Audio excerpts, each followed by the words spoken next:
안녕하세요. 오늘은 UBS 내부 고발자가 최근에 승소한 사건을 한번 말씀해 드리고자 합니다.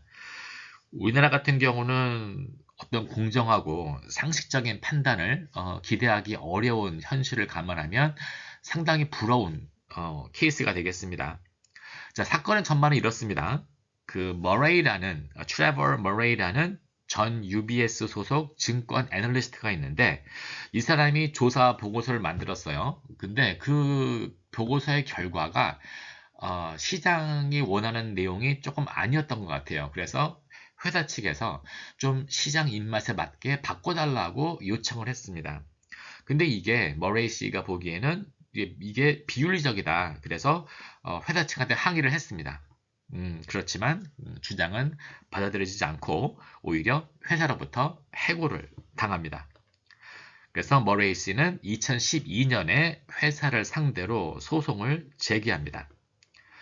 회사가 머레이를 해고한 이유도 제기했겠죠. 그 이유는 뭐 시장이 전반적으로 어려워지고 있고 그리고 증권 거래 손실이 계속 발생하다 보니까 어쩔 수 없이 해고할 수밖에 없었다라고 이제 주장을 했습니다. 2017년에 1심이 있었는데 그때는 머레이 씨가 승소를 했습니다. 그리고 2022년에는 항소심이 있었는데요. 그때 원고의 해고가 회사의 보복 의도에 따른 보복성 조치라는 것을 머레이 씨가 충분히 소명하지 못했다라고 그래서 회사 측에 손을 들어주었습니다. 그리고 어제 2024년 2월 8일 날 대법원은 UBS가 원고에게, 즉 머레이 씨에게 그동안 밀린 임금과 기타 보상을 위해서 90만 달러, 우리나라 돈으로 하면 약 10억 원 정도 되겠습니다. 이 정도의 금액을 지급하라고 만장일치로 판결했습니다. 판결의 근거는 그 사르베인스-악슬리법인데요. 원래 이 법은 2000년도 초반에 이제 닷컴이 붕괴하면서 뭐 월드컵이라든지 엔론 사태가 발생하면서 어떤 허위 재정 정보에 따라서 투자자들이 많이 피해를 입다 보니까 그런 재정 기록에 대한 사기 이런 그리고 감사 업체에 대한 그 감독을 강화했던 그런 법인데 그 법에 어떤 내용이 있냐면은 고용주는 직원을 내부 고발 행동에 보복 조치를 할 수 없다고 되어 있고요. 그리고 대법원은 이에 대해서 내부 고발자가 보복 의도에 따라 해고를 당한 것을 증명할 의무가 없다라고 판시합니다. 즉, 해고의 부당함의 그 증명을 꼭 내부 고발자가 질 필요는 없다는 거죠. 그러면서 그럼 누가 져야 되느냐?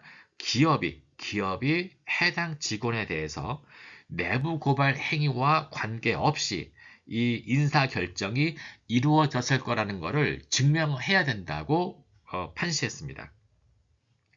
자, 눈여겨볼 것은 이제 대법원 판결 이전에 수많은 외압들이 있었다는 거죠. 누가 있을까요? 미국 상공회의소, 그리고 미국 항공산업, 철도산업, 엄청난 규모의 이 기업들이 대법원에 UBS의 유리한 판결을 요청했다고 이 기사는 전하고 있습니다. 미국 상공회의소는 잘 아시겠지만 뭐 미국 내 최대 로비 그룹이고 엄청난 회원 기업 수만 해도 엄청나죠.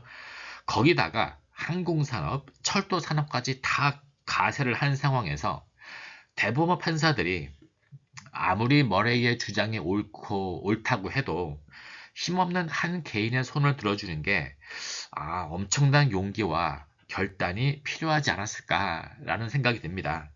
왜냐하면 UBS의 승소 판결을 내린다고 하면 그 엄청난 대기업들로부터 어떤 수많은 찬사라도 듣겠죠.